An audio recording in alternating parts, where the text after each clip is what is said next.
अब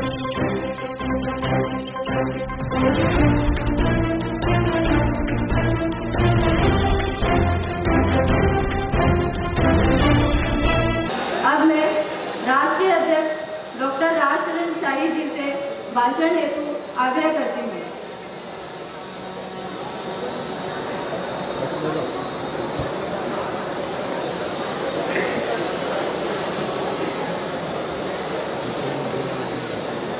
अखिल भारतीय विद्यार्थी परिषद के इस 68वें राष्ट्रीय अधिवेशन के उद्घाटन के अवसर पर मंच पर विराजमान आज के इस कार्यक्रम के उद्घाटक पूज्य श्री स्वामी रामदेव जी महाराज, मंच पर उपस्थित अखिल भारतीय विद्यार्थी परिषद के नवनिर्वाचित राष्ट्रीय महामंत्री भाई श्री याज्ञवल्क्य शुक्ल जी, JECRC के निदेशक तथा स्वागत समिति के अध्यक्ष श्री OP अग्रवाल जी, स्वागत समिति के सचिव श्री विष्णु चेतानी जी,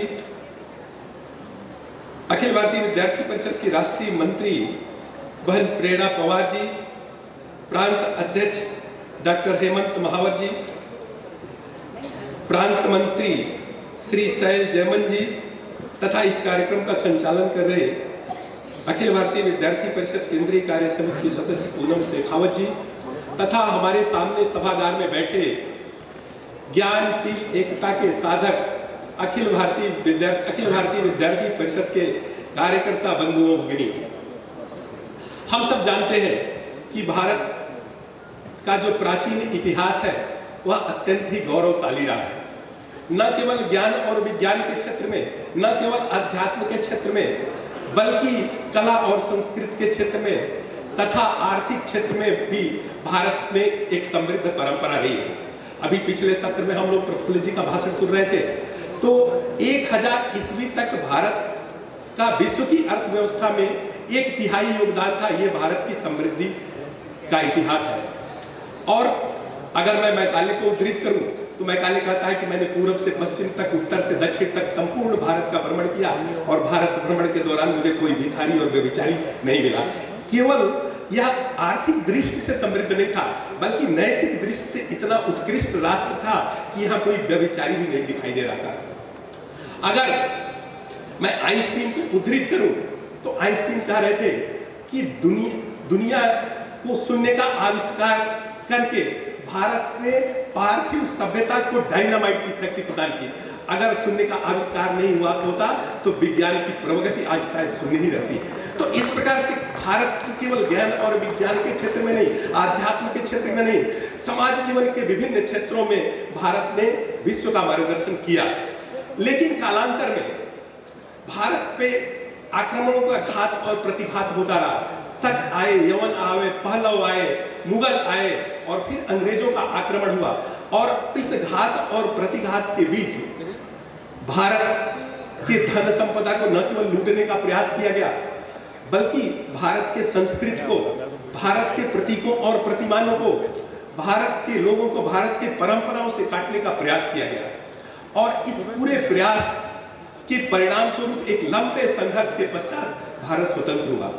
ये भारत के स्वतंत्रता का अमृत महोत्सव के आयोजन पर जब हम इस बात को आपके सामने रख रहे हैं तो ध्यान रहे, भारत की स्वतंत्रता के पूरे संघर्ष में सर्वाधिक किसी एक समूह ने कुर्बानी दी तो भारत के छात्रों और नौजवानों ने दिया।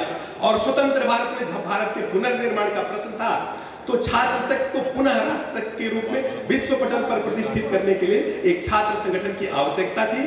और इसीलिए स्वतंत्र भारत में 9 जुलाई 1949 को अखिल भारतीय विद्यार्थी परिषद एक छात्र संगठन के रूप में उसका उद्भव होता है। और इस पूरे पृष्ठभूमि में जब हम देखते हैं तो भारत को भारतीय मूल्यों और भारतीय परंपराओं पर विश्व पटल पर खड़ा करने में छात्र शक्ति का किस प्रकार से रचनात्मक नियोजन किया जाए। और अंग्रेजों ने भारत की समस्त व्यवस्थाओं को विद्रूपित किया और उन व्यवस्थाओं को विद्रूपित करते समय नए नए एजेंडा इस देश में, नए नए विमर्श भी स्थापित किया। छात्रों के संदर्भ में विमर्श स्थापित किया कि students power is new sense power, ये न्यू सेंस पावर है। लेकिन अखिल भारतीय विद्यार्थी परिषद ने छात्र शक्ति का रचनात्मक नियोजन करते हुए हमने कहा कि students power is not a new sense power but students power is a Nations power. छात्र शक्ति राष्ट्र शक्ति के रूप में और अखिल भारतीय विद्यार्थी परिषद की इस 75 वर्ष की यात्रा को देखें तो यह छात्र शक्ति राष्ट्र शक्ति के रूप में दिखाई देती है। जब छात्रों को यह माना जाता था कि छात्र समाज के लिए समस्या है, तब अखिल भारतीय विद्यार्थी परिषद ने कहा कि छात्र समस्या नहीं है, बल्कि समाज जीवन के समस्त प्रश्नों का उत्तर छात्र है।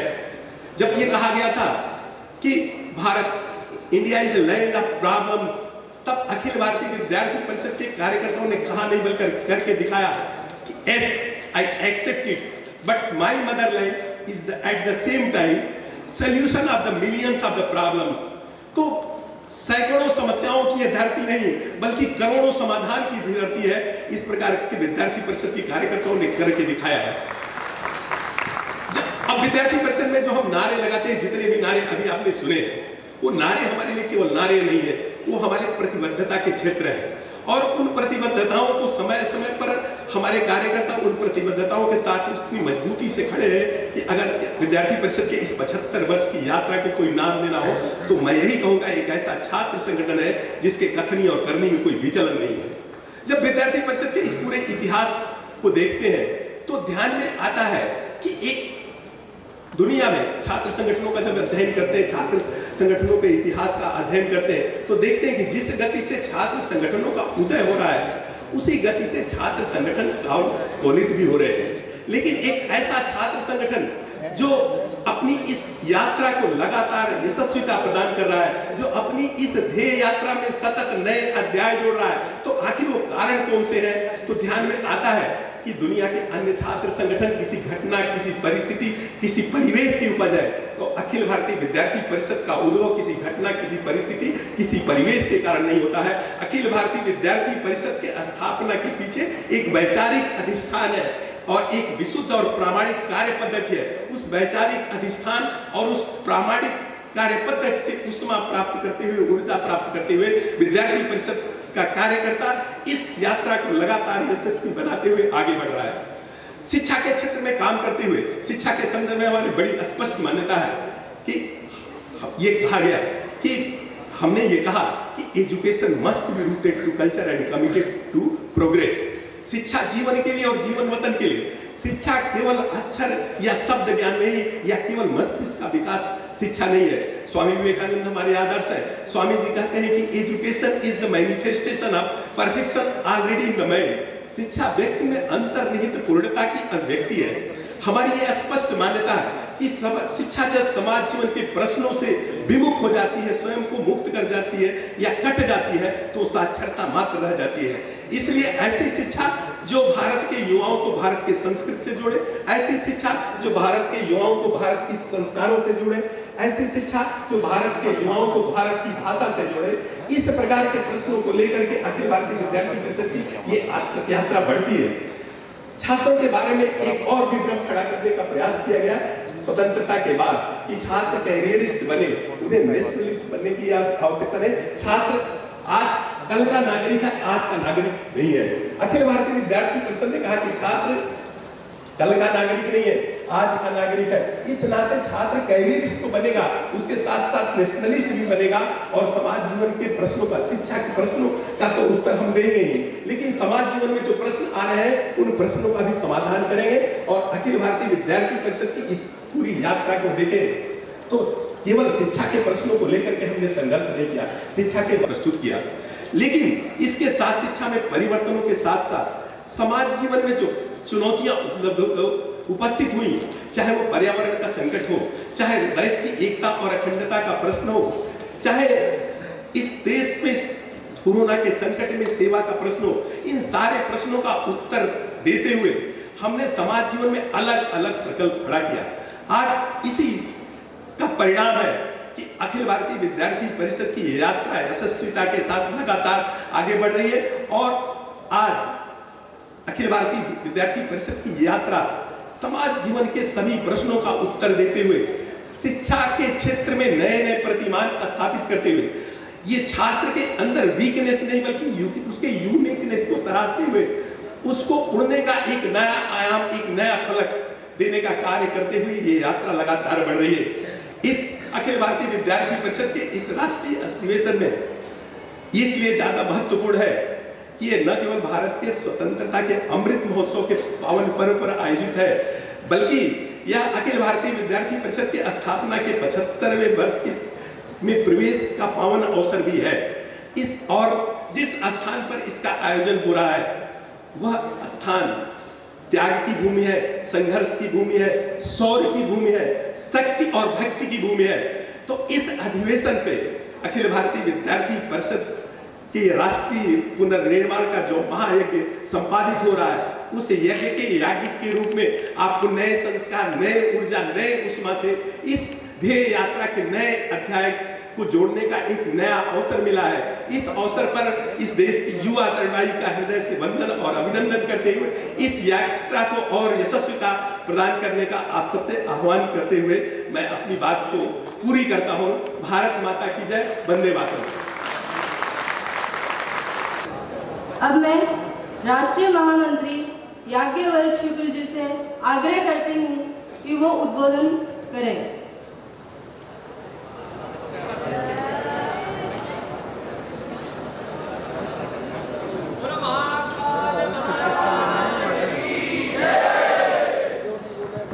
परम वंदनीय मां भारती, ज्ञान की अधिष्ठात्री मां शारदे और भारत के नौजवानों के चरित्र के सबसे बड़े प्रेरणा स्रोत स्वामी विवेकानंद जी के चरणों में मैं नमन करते हुए मंच पे मंचासीन। जब स्वामी विवेकानंद जी की हम सब स्मरण करते तो ध्यान में आता है कि भारत की भगवा की ताकत क्या है। एक सन्यासी जब अमेरिका के अंदर में जाकर खड़ा होता है तो भारतीय संस्कृति और भारतीय परंपरा को मानने वाले पूरे दुनिया के अंदर में गर्व से महसूस करते हैं कि विवेकानंद ने भारत की संस्कृति का परिचय दिया।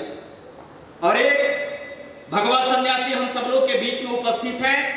जब वो भगवा वस्त्र पहनकर पूरे दुनिया के अंदर में खड़े होते हैं तो आज पूरा दुनिया आरोग्य के कामना के लिए योग के चरण में नतमस्तक है। ऐसे आदरणीय श्रद्धेय स्वामी रामदेव जी महाराज, आपकी उपस्थिति हम सबको आह्लादित कर रही है।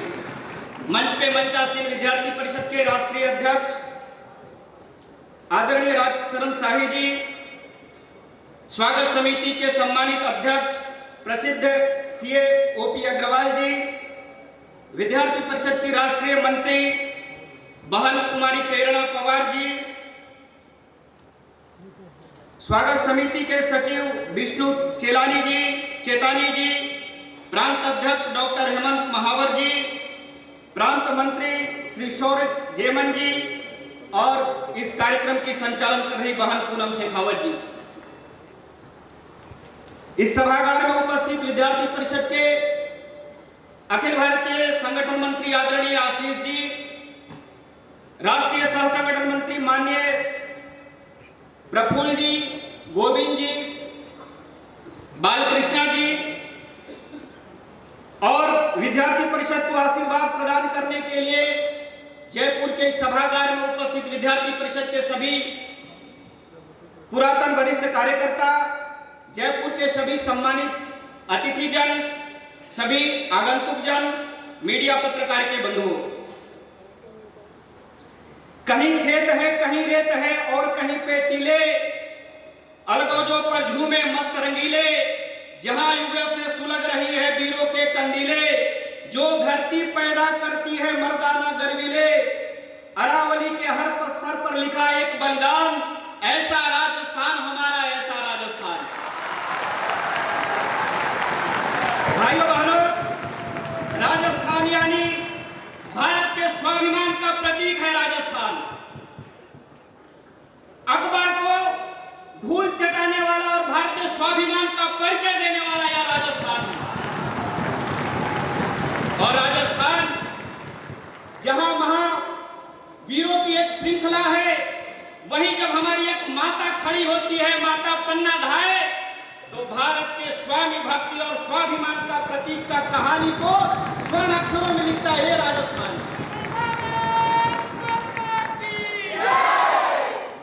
अखिल भारतीय विद्यार्थी परिषद की यात्रा के बारे में आदरणीय राष्ट्रीय अध्यक्ष जी बता रहे थे।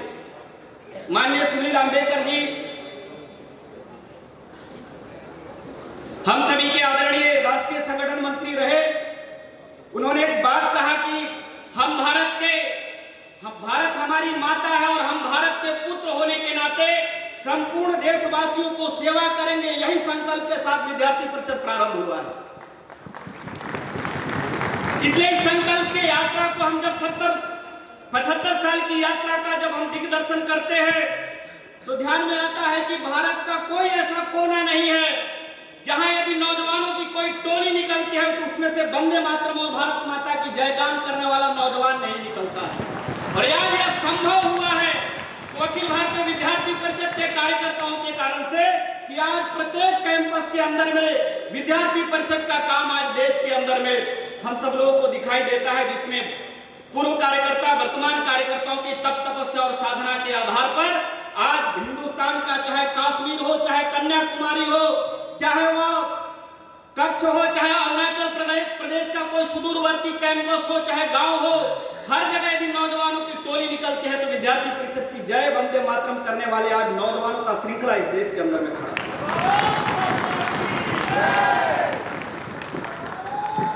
जैसा कि हम सब लोगों को मालूम है, सुबह आदरणीय हमारी महामंत्री जी निधि त्रिपाठी जी ने बताया, एबीवीपी वह इतिहास है जो उसका कोई इतिहास तोड़ नहीं सकता है, या सामर्थ्य सिर्फ एबीवीपी के पास है।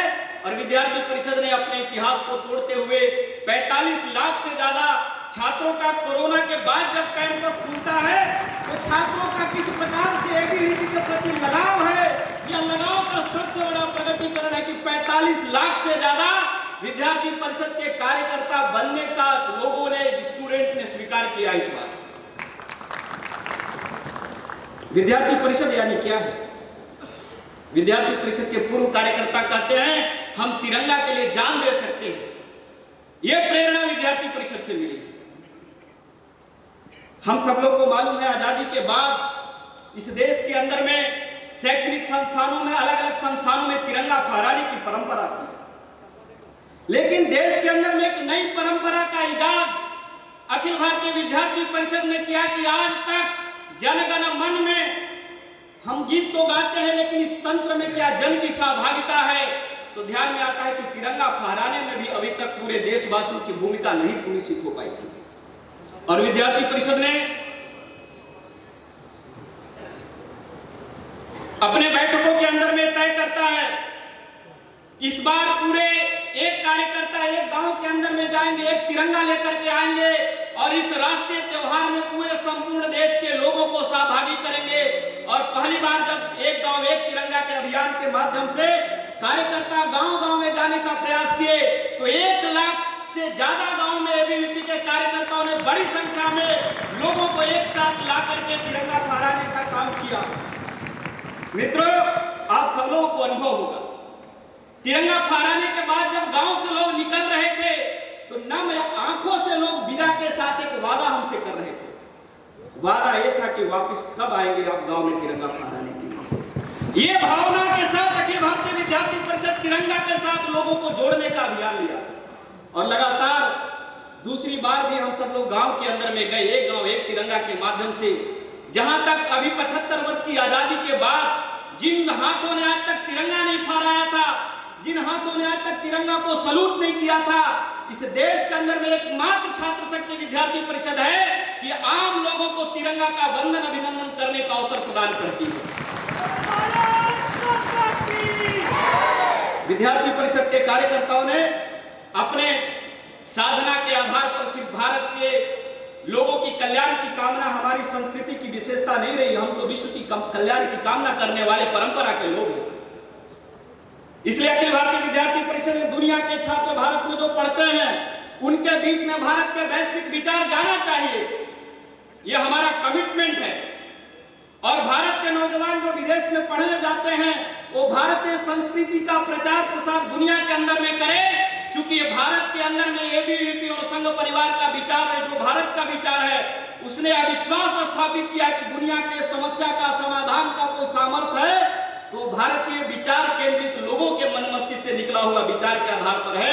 इसलिए दुनिया का विश्व बंधुत्व की भावना को लेकर के आज एबीवीपी के कार्यकर्ता अलग अलग विश्वविद्यालय के अंदर में, विदेश के विश्वविद्यालय के अंदर में भारतीय विचारों से दुनिया को अवगत कराने का भी अभियान ओवरसीज एबीवीपी के माध्यम से हम सब लोग एबीवीपी के माध्यम से चल रहे हैं। एबीवीपी सिर्फ भारत भक्ति, ये तो हमारी निष्ठा नहीं है, हमारी संकल्प है। इसके अलावा हम सब लोग छात्रों के समस्या पे मुख्य रूप से छात्रों की हर समस्या के समाधान का नाम एबीवीपी, इस बात को जो वर्षों से प्रमाणित है, स्थापित है, जब कहीं कैंपसों में किसी राज्य के अंदर में कब कोई भ्रष्टाचार उजागर होता है, एबीवीपी के कार्यकर्ता उस भ्रष्टाचार को उजागर करने के लिए आगे आते हैं। जिस प्रदेश के अंदर में अधिवेशन हो रहा है, यह पवित्र मंच है। इस मंच के माध्यम से मुझे ऐसे राजनीतिक पार्टियों के बारे में चर्चा करने की आवश्यकता नहीं है, लेकिन कुछ पार्टी हैं जिनका सी से नाम स्टार्ट होता है, वो जिस राज्य के अंदर में सरकार संचालित करते हैं, सी यानी करप्शन ही हो जाता है। और राजस्थान के अंदर में शिक्षक पात्रता परीक्षा के अंदर में जब घोटाला की बात एबीवीपी ने प्रारंभ किया, उस समय सत्ता को लगा कि एबीवीपी विरोध के कारण से ऐसे ही प्रश्न उठा रहे हैं।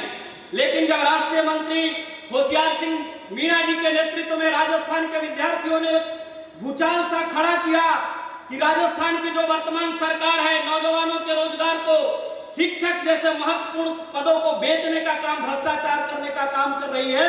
यहाँ के कार्यकर्ता जब सड़क पर आते हैं, यहाँ के कार्यकर्ताओं के ऊपर में गोली डंडे बरसाने की काम सरकार यहाँ की करती है। लेकिन बाद में एबीवीपी के आंदोलन से परास्त होकर के राजस्थान की सरकार भी मानती है कि भ्रष्टाचार रीट के अंदर में हुआ है और इसमें संलिप्त सभी अधिकारियों को बर्खास्त करने का काम ये राजस्थान की सरकार करती है। ये एबीवीपी का विश्वास है किस प्रकार से हम जिस मुद्दों को उठाते हैं उसको समाधान की दिशा में हम ले जाने का काम करते हैं। चाहे महाराष्ट्र के अंदर में वहां की सरकार कुलगुरु की नियुक्ति के अंदर में अपने लोगों को बैठाने के लिए एक संशोधन विधानसभा के अंदर में करती है कि अब कुलगुरु की नियुक्ति राज्यपाल के माध्यम से नहीं होगा, राज्य सरकार के माध्यम से होगा। एबीवीपी बोलती है इस परंपरा, अरे संवैधानिक परंपरा को याद की बनाई हुई नहीं है, इसका एबीवीपी प्रतिकार करेगी। और आपको बताते हुए हर्ष हो रहा है कि एबीवीपी ने संयुक्त महाराष्ट्र के अंदर में एक आंदोलन खड़ा किया और सरकार को नतमस्तक होना पड़ा। और वर्तमान की सरकार, जो पूर्व की सरकार का यह निर्णय था, उस निर्णय को एबीवीपी के आंदोलन के माध्यम से निर्णय वापस हुई और आज कुलगुरुओं की नियुक्ति का अधिकार राजभवन को है, एबीवीपी के कारण से मिला। सरकार किसी की हो, हम छात्र मुद्दों के साथ में किसी भी प्रकार की समझौता नहीं करते। एनटीए के माध्यम से लगातार परीक्षाओं के अंदर में अनियमितताएं, परीक्षा का तिथि आना, बाद में रद्द हो जाना, जब इस देश के अंदर में एक श्रृंखला सी बनी तो केंद्र सरकार और वहां के पदाधिकारियों को जगाने के लिए एबीवीपी दिल्ली के कार्यकर्ताओं ने कहा कि इस प्रकार की अनियमितता विद्यार्थी परिषद बर्दाश्त नहीं करेगी और चेतावनी देते हुए दिल्ली के अंदर में एनटीए के ऑफिस के सामने जोरदार प्रदर्शन करते हुए कार्यकर्ताओं ने वहां बाद में हमारा प्रतिनिधिमंडल जब विद्यार्थी परिषद का वहां पे मिलता है तो लोगों ने भी स्वीकार किया कि अनियमितता हुई है और विद्यार्थी परिषद के कार्यकर्ताओं को वचन दिया कि आने वाला समय में इस प्रकार की सभी प्रकार की अनियमितता को दूर किया जाएगा। ये एबीवीपी असम के अंदर में राष्ट्रीय शिक्षा नीति को आड़ बनाते हुए असम की सरकार विज्ञान और मैथ के अंदर में अंग्रेजी को अनिवार्य रूप से करने का निर्णय लेती है। एबीवीपी असम के कार्यकर्ता उस निर्णय का विरोध करते हैं। राष्ट्रीय शिक्षा नीति भारतीय भाषाओं को पुष्ट करने का काम करेगी। असम के अंदर में इस निर्णय के विपरीत में निर्णय हो रहा है, एबीवीपी स्वीकार नहीं करेगी और मौजूदा असम सरकार के खिलाफ में अखिल भारतीय विद्यार्थी परिषद पूरे असम के अंदर में आंदोलन करते हुए असम सरकार को बाध्य करते हैं अपने निर्णय पर पुनर्विचार करने के लिए।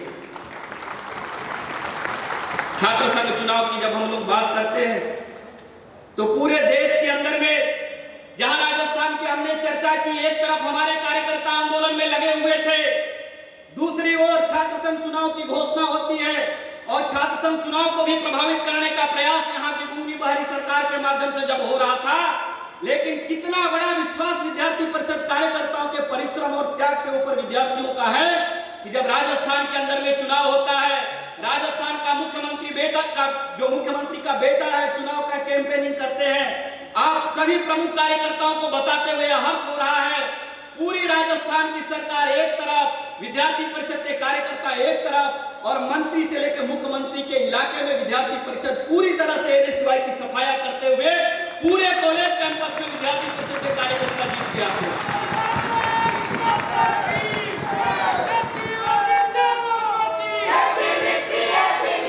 महाराष्ट्र के अंदर में सीनेट का इलेक्शन होता है और सीनेट के इलेक्शन के अंदर में 90% से ज्यादा सीट अखिल भारतीय विद्यार्थी परिषद जीत करके यह साबित करती है कि यदि शैक्षिक परिसरों में बदलाव का कोई वाहक है तो अखिल भारतीय विद्यार्थी परिषद। विद्यार्थी परिषद यानी आंदोलनात्मक संगठनात्मक भूमिका ही नहीं। विद्यार्थी परिषद के काम के बारे में जब हम सब लोग विचार करते हैं, कई ऐसे कार्यकर्ताओं का हम सब लोग सहज स्मरण करते हैं कि जिन लोगों ने एक जीवन एक लक्ष्य के लिए पूरा कुर्बान किया है। एबीवीपी और देश की आजादी का जब 75 वर्ष का महोत्सव मनाने के बारे में निर्णय हुआ, एबीवीपी के कार्यकर्ताओं ने कहा यह स्वयं के इस गान के लिए हमारा 75 वर्ष नहीं है। दुनिया के अलग अलग मंचों पर पर्यावरण संरक्षण के बारे में चर्चा होती है। एबीवीपी ने कहा चर्चा से हम कुछ क्रियान्वयन की दिशा में आगे बढ़ेंगे और शिमला के बैठक के बाद विद्यार्थी परिषद ने तय किया कि पर्यावरण रक्षा के लिए हम वृक्ष मित्र अभियान लेके चलेंगे। हम पौधारोपण न करते हुए वृक्ष मित्र अभियान के माध्यम से पर्यावरण संरक्षण के लिए आम स्टूडेंट को अपील करते हुए कि इस अभियान के हिस्सा बने। और मुझे बताते हुए बहुत हर्ष हो रहा है कि वृक्ष मित्र अभियान के माध्यम से लगभग 22 लाख से ज्यादा पूरे हिंदुस्तान के अंदर में मात्र 15 दिन के अंदर में एबीवीपी कार्यकर्ताओं ने वृक्षारोपण करने का काम करते हुए सजग नागरिक भूमिका का निर्वहन करने का काम विद्यार्थी परिषद के कार्यकर्ता करते हैं।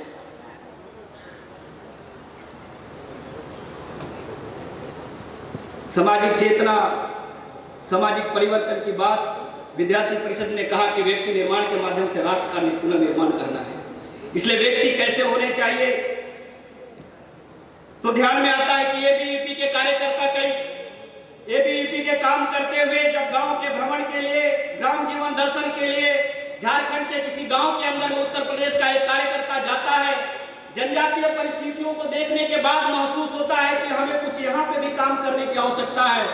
वह कार्यकर्ता अशोक राय झारखंड के गुमला के जैसे सुदूरवर्ती अभावग्रस्त एरिया के अंदर में अशोक भगत हो जाते हैं और अपना वस्त्र त्याग करके समाज के उत्थान के लिए पूरा जीवन अर्पण करते हैं। जब उनसे कोई पूछता है, मीडिया के मित्र उनसे पूछते हैं प्रेरणा आपको कहां से मिला, तो व्यक्ति बोलते हैं कि मैं एबीवीपी में काम किया था। समाज के अंतिम व्यक्ति का उदय होना चाहिए, यह लक्ष्य और यह संस्कार एबीवीपी ने सिखाया है। इस प्रकार के सामाजिक चेतना और समाज के बदलाव के लिए विद्यार्थी परिषद के कार्य करता है। कहीं पे गिरीश कुलकर्णी जी के बारे में चर्चा होती है, जिन समाज के जिन वर्ग के बारे में, ऐसे समूह के बारे में जिनसे लोग मिलना भी मुनासिब नहीं समझते हैं, ऐसे जिनका जीवन एक अंधकार में हो जाता है, ऐसा वेश्यावृत्ति में लगे लोगों के उस एरिया में लोगों के उन्नयन के लिए एबीवीपी का कार्यकर्ता खड़ा होकर के यह तय करता है कि भारत के अंदर में यदि कोई समस्या है तो उस समस्या का समाधान जब तक नहीं हो जाता है तब तक एबीवीपी का कार्यकर्ता चैन से नहीं बैठेगा। हम सब लोग जानते हैं भारत की वह पुण्य भूमि है जहां पे सभी मत पंथ धर्मों को पर्याप्त अवसर मिलता है अपने पूजा पद्धति उपासना को विकसित करने के लिए, उसके मार्ग का अनुसरण करने के लिए। लेकिन इसके आड़ में कोई यदि धर्मांतरण करता है, एबीवीपी के कार्यकर्ता सजग रूप से खड़ा होते हैं, बोलते धर्मांतरण और राष्ट्रांतरण इस देश के अंदर में नहीं चलता है। आपकी आजादी है, आप अपने मत पंथ को अपनाइए, उसको प्रचार प्रसार करिए, लेकिन छल से, छल से, धोखे से यदि धर्मांतरण भारत के अंदर में होगा उसको एबीवीपी कार्यकर्ता स्वीकार नहीं करेंगे। हमारे अभी निवर्तमान राष्ट्रीय महामंत्री जी, आप सब लोगों को मालूम होगा, देश के सुधीजनों को, कि तमिलनाडु के अंदर में लावण्या नाम की एक छात्रा का जो छल से, छद्म से, धोखे से धर्मांतरण को स्वीकार नहीं करती है, उसको मानसिक प्रताड़ना इतनी दी जाती है कि वह आत्महत्या करने के लिए मजबूर होती है। एबीवीपी तय करता कि अब देश के अंदर में कोई दूसरी लावण्य नहीं होगी, छल से, छल से, धोखे से किसी का धर्मांतरण नहीं होगा।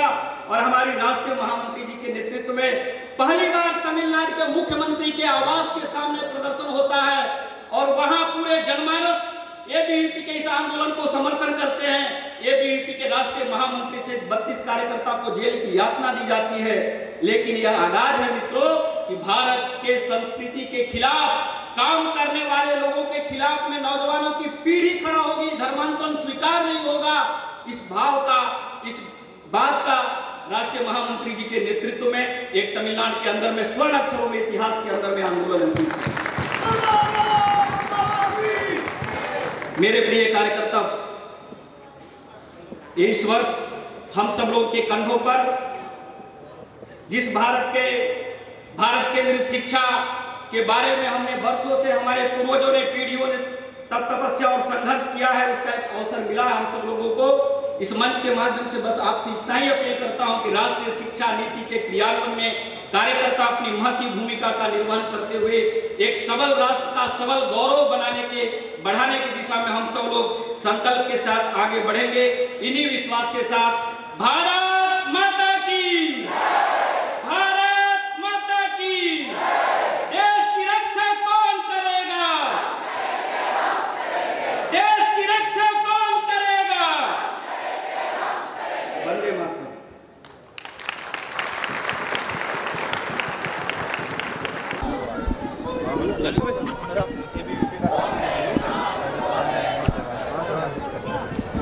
ये अखिल भारतीय विद्यार्थी परिषद के समस्त राजस्थान के कार्यकर्ताओं को मैं आभार प्रकट करता हूँ कि लघु भारत दर्शन आज राजस्थान के पवित्र भूमि पर हुआ है। ये अधिवेशन अपने आप में भारत के शैक्षणिक बदलाव का एक बहुत बड़ा वाहक बनेगा। एबीवीपी का 68वां राष्ट्रीय अधिवेशन है। हम सब लोगों को मालूम है कि राष्ट्रीय शिक्षा नीति क्रियान्वयन की दिशा में पूरा देश आगे बढ़ रहा है और उस दिशा में परिषद के कार्यकर्ता राजस्थान के इस राष्ट्रीय अधिवेशन से प्रेरणा लेकर के जाएंगे। अपने कैंपस में भारतीय केंद्रित शिक्षा जो भारतीय भाषाओं की वकालत करता है, जो भारतीय विचारों की वकालत करता है और भारत का उत्कर्ष की कामना को लेकर के जिन शैक्षणिक परिस्थितियों में बदलाव के लिए एबीवीपी और संपूर्ण देश जिस दिशा में बढ़ने का प्रयास करता है, उसका संकल्प इस राष्ट्रीय अधिवेशन से लेकर के हमारे कार्यकर्ता यहाँ से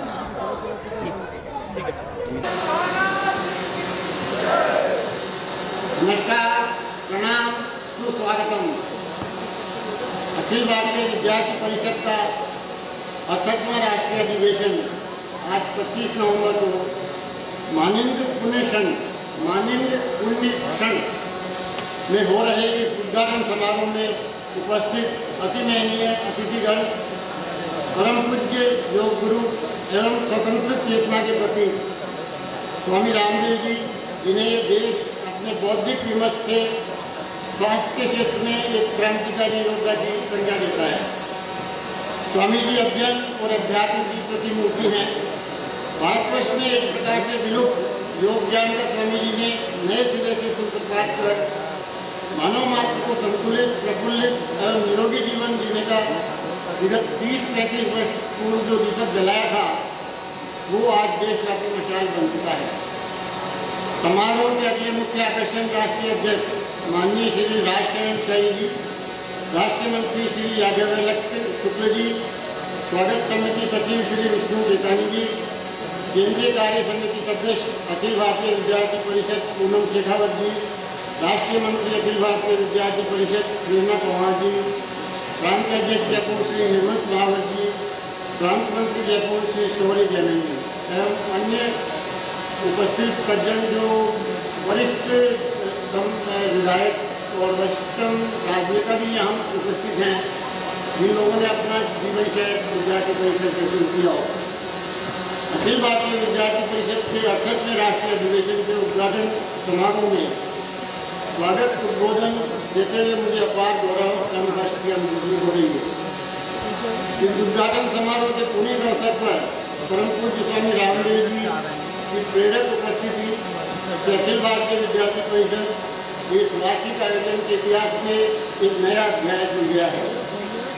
आपको अपने बीच लाकर हम रख सकते हैं। आप जैसे अप्रतिम प्रतिभावान व्यक्तित्व के उद्बोधन से हम आप सभी ज्योतिर्मय होंगे। जैसा कि हम सभी को विदित है, अखिल भारतीय विद्यार्थी परिषद एक शैक्षिक परिवार है जिसमें शिक्षक, शिक्षार्थी और शिक्षाविद मिलकर युवाओं में राष्ट्र प्रथम, नेशन फर्स्ट का भाव जागरण करने के कार्य में निरंतर प्रयास करते हैं। अखिल भारतीय विद्यार्थी परिषद युवाओं में सामाजिक संवेदना जागृत कर सेवा के माध्यम से राष्ट्र हित में अपना जीवन समर्पित करने की भावना से संचालित करती है। यह संस्था दलगत राजनीति से ऊपर उठकर शिक्षा व राष्ट्र के विभिन्न मुद्दों पर अपनी आवाज़ को मुखर कर राष्ट्र में स्वतंत्र तथा स्वायत्त राष्ट्र संगठन के रूप में अपनी पहचान बनाने में पूर्णतः सफल रही है। मैं विद्यार्थी परिषद की ओर से एवं अपने स्वयं की ओर से भारतवर्ष की छोटी काशी जयपुर, जो वीरभूमि राजस्थान भी जिसे कहा जाता है, की ओर से आपका अभिनंदन करता हूँ। मीडिया जगत के प्रतिनिधिगण एवं नगर के गण्यमान्य नागरिकों, देवियों और सज्जनों, आपका भी हृदय के अंतर से स्वागत है। राजस्थान का इतिहास एक और जहाँ अपने गौरव की गाथा महाराणा प्रताप से शुरू कर मीराबाई, अन्नाधाय, पृथ्वीराज चौहान, रानी पद्मावती, भामाशाह तक मुख्य पात्रों से लब्ध है, वहीं राजस्थान की मरुभूमि अपने आतिथ्य परंपरा का भी समुचित रूप से निर्वहन करने के लिए सदैव तत्पर रही है।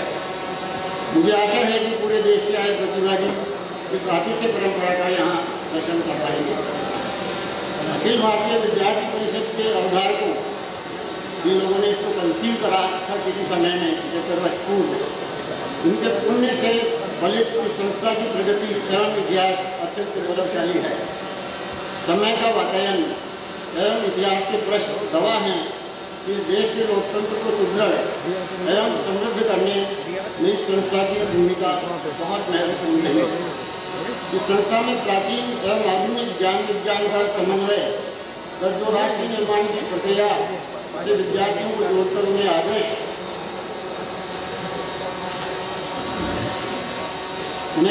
नागरिक बनने का संकल्प लिया गया है, वह अब साकार हो रहा है एवं पूर्ण रूप में पल्लवित हो रहा है। इस अधिवेशन के पुनीत अवसर पर मैं आपको विनम्रतापूर्वक अवगत कराना चाहता हूँ कि इस देश को शिक्षा का मंदिर बनाने की समग्रता, श्रेष्ठता और पवित्रता हेतु अखिल भारतीय विद्यार्थी परिषद आज भी सतत प्रयासरत है। संस्कारों की शिक्षा के प्रति हम आज भी सजग हैं। मानव मूल्यों के बीजारोपण की प्रक्रिया आज भी अनिर्बाध रूप से जारी है। अखिल भारतीय विद्यार्थी परिषद के इस अधिवेशन रूपी महायज्ञ में आपकी उपस्थिति कई आवृत्तियों के बराबर है। मैं इस प्रांगण जो JCRC विश्वविद्यालय के रूप में जाना जाता है, वो इस अधिवेशन के लिए चयनित कर गौरवान्वित करने के लिए भी कृतज्ञता प्रकट करना चाहता हूँ। इस अधिवेशन की तैयारियों के लिए JCRC विश्वविद्यालय के करीब 10,000 छात्र जो पूरे सप्ताह के अवकाश पर हैं, उनकी ओर से भी परोक्ष रूप से इस महान यज्ञ में आहुति स्वीकार करने की परिषद के अधिकारीगणों की स्वीकृति की आशा रखता हूँ। अंत में एक बार पुनः आप सभी का हार्दिक स्वागत करता हूँ।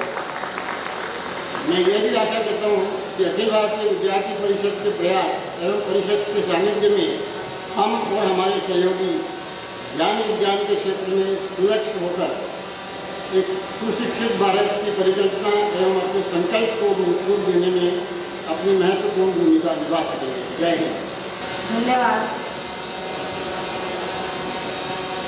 अब मैं मंचस्थ महानुभावों से विनम्र निवेदन करती हूँ कि ज्ञान की देवी माँ सरस्वती एवं युवाओं के प्रेरणा पुंज स्वामी विवेकानंद जी के चित्र के सामने दीप प्रज्वलन कर अधिवेशन का विधिवत उद्घाटन करें।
एनपी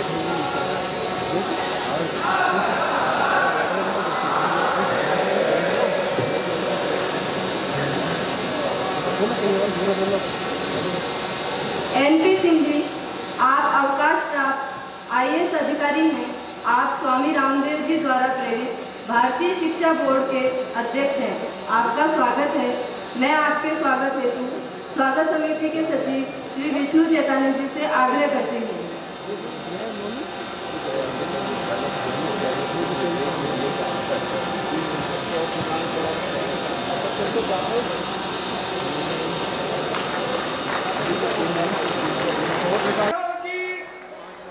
प्रदेश अध्यक्ष हेमंत राव जी, प्रदेश मंत्री शौर्य जगन जी, स्वागत समिति अध्यक्ष OP अग्रवाल जी, स्वागत समिति सचिव विष्णु चैतन्य जी, इन महानुभावों को एक साथ मंच पर आमंत्रित करता हूं। भारत माता की, भारत माता की, मातरम मातरम, मातरम मातरम, छात्र शक्ति, छात्र शक्ति,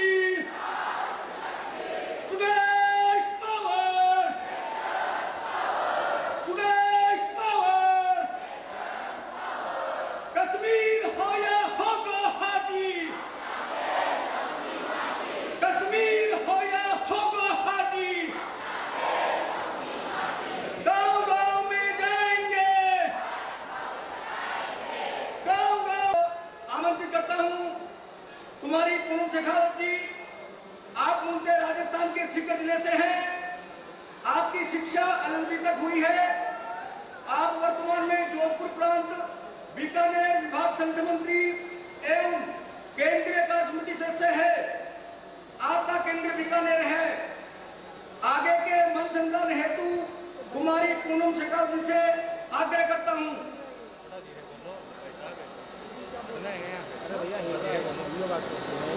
भारत माता की, भारत माता की।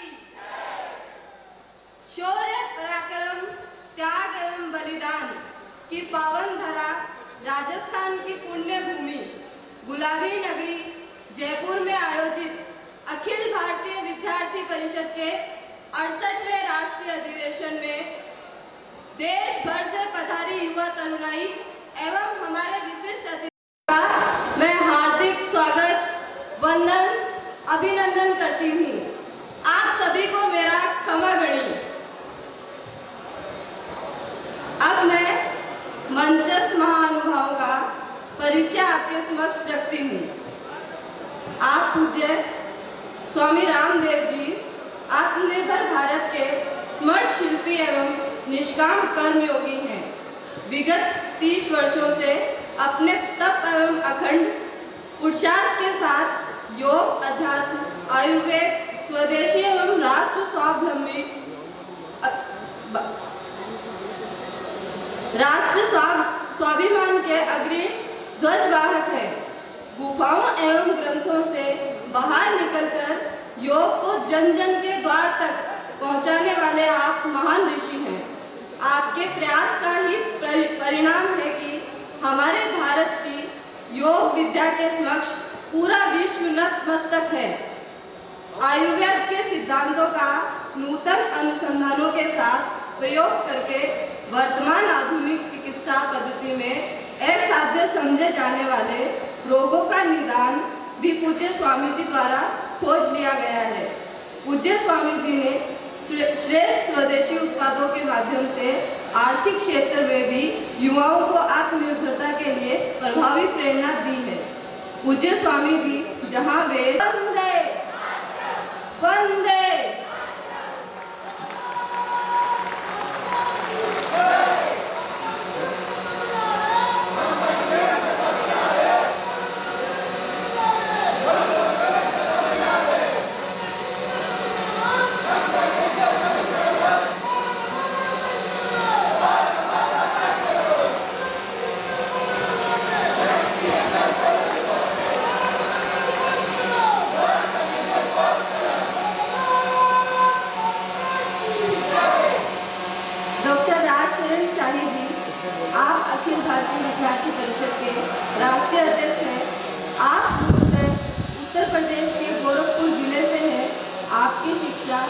शिक्षा शास्त्र विषय में PhD तक हुई है।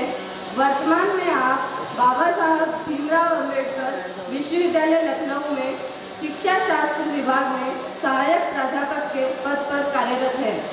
आपने अभी तक 5 पुस्तकों का लेखन व संपादक किया है तथा आपके 103 से अधिक शोध पत्र लेख राष्ट्रीय व अंतर्राष्ट्रीय शोध पत्रिकाओं एवं संगोष्ठियों में प्रस्तुत किए गए हैं। शिक्षा से जुड़े विभिन्न विषय पर आपके लेख दैनिक पत्र पत्रिकाओं में प्रकाशित हुए हैं। आप प्रतिष्ठित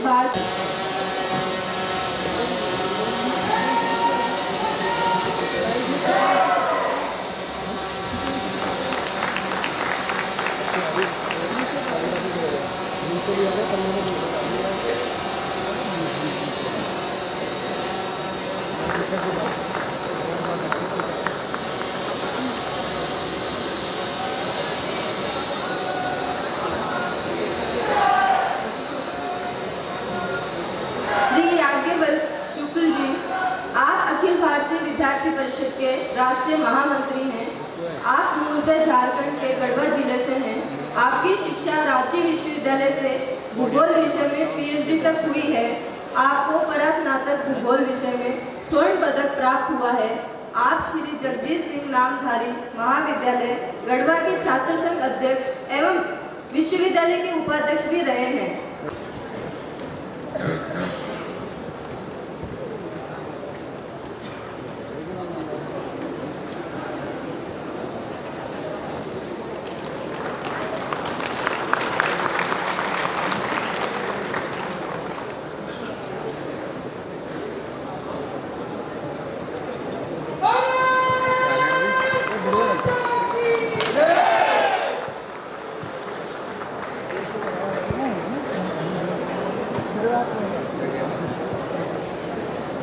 कुमारी प्रेरणा पवार जी, आप अभाविप की राष्ट्रीय मंत्री हैं।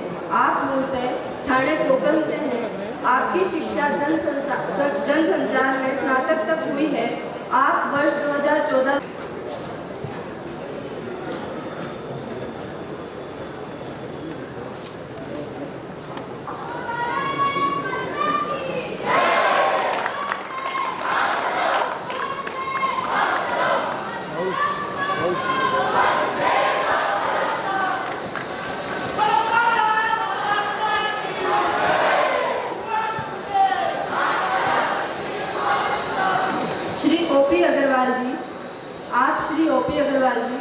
आप जयपुर के प्रसिद्ध JECRC विश्वविद्यालय के चेयरमैन हैं।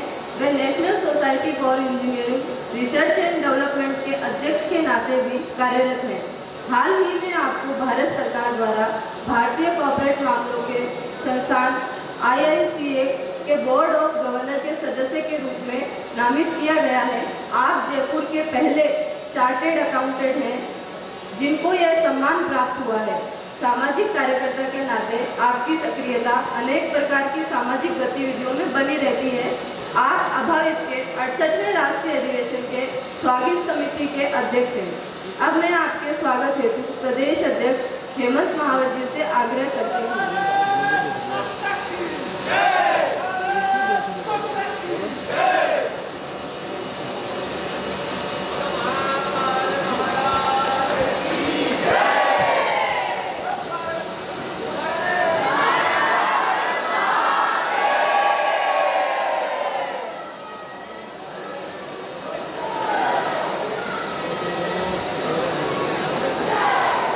श्री विष्णु चैतन्य जी, आप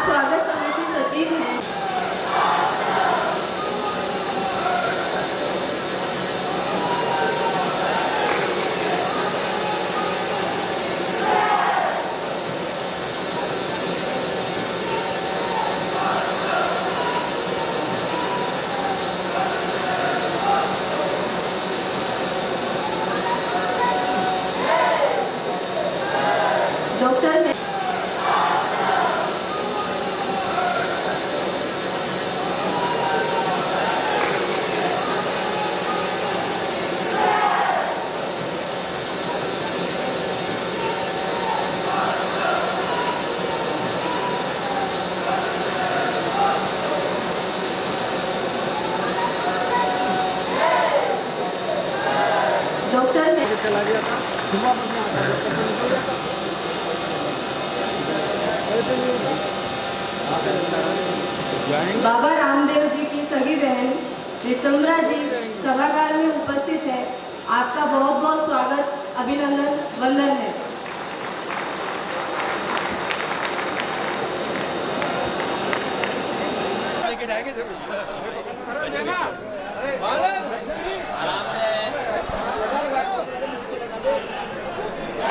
आज आपने आपने कहा कि आपकी एक पुरानी कुछ यादें ताजा हुई होगी सतीश पुनिया।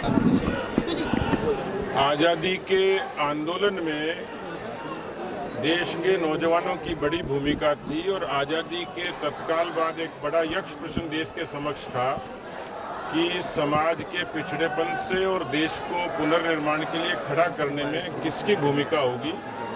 1949 में अखिल भारतीय विद्यार्थी परिषद नाम के संगठन ने ये बीड़ा उठाया और आज 68 वर्षों में संगठन रचना और आंदोलन के जरिए केवल देश नहीं दुनिया में विद्यार्थियों को एकजुट करके ज्ञानशील एकता के माध्यम से सेवा और संस्कार के माध्यम से एक संगठित छात्र शक्ति खड़ी की है। इस देश के अनेक मुद्दों पर जब 3 बीघा जैसा आंदोलन होता है, कश्मीर का आंदोलन होता है, राम जन्मभूमि का आंदोलन होता है, देश में कहीं सामाजिक समरसता का प्रश्न खड़ा होता है, इन सारे प्रश्नों का जवाब देने के लिए अखिल भारतीय विद्यार्थी परिषद ने एक लंबा संघर्ष भी किया, लंबा मुकाम भी हासिल किया। आज भी ये माना जाता है कि देश में भारत की जो उत्थान की जो प्रक्रिया है उसमें नौजवानों की बड़ी भूमिका है और विद्यार्थी परिषद की बड़ी महत्वपूर्ण भूमिका आगामी वर्षों में रहने वाली है। आपकी खुद की भी यादें हैं? मैं अपने जीवन को व्यक्तिगत तौर पर भी पीछे मुड़कर देखता हूं तो मैं एक साधारण परिवार से, साधारण गांव से आया था और सबसे पहले मैं अखिल भारतीय विद्यार्थी परिषद से ही रूबरू हुआ। जो आत्मीयता मुझे मिली, जो मुझे संरक्षण मिला और उसी की बदौलत बहुत कुछ सीखने को छात्र राजनीति के दिनों में मिला और मुख्य धारा की राजनीति में भी मैं जिस मुकाम पर हूँ उसमें विद्यार्थी परिषद का बड़ा योगदान है।